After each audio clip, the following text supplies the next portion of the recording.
আমাদেরকে প্রেজেন্টেশন দেওয়ার আগে বা উপস্থাপনা শুরু করার আগে মুখের মাসেলগুলো নরম করার জন্য কি করতে হবে? প্রথম করতে হবে টাং এক্সারসাইজ। টাং এক্সারসাইজগুলো আমরা আপনাদের একটা একটা করে দেখাবো।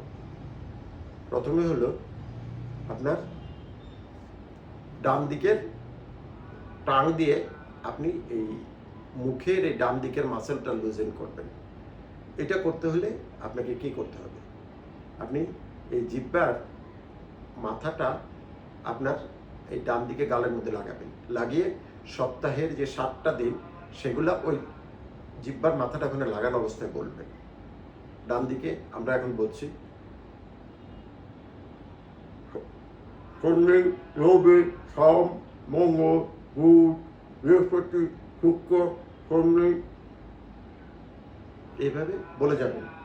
আবার বাম দিকে শনি, রবি, সোম, মঙ্গল, বুধ, বৃহস্পতি, শুক্র, শনি, এভাবে আপনি এই 2 গালের মাসেলটা লুজ করবেন।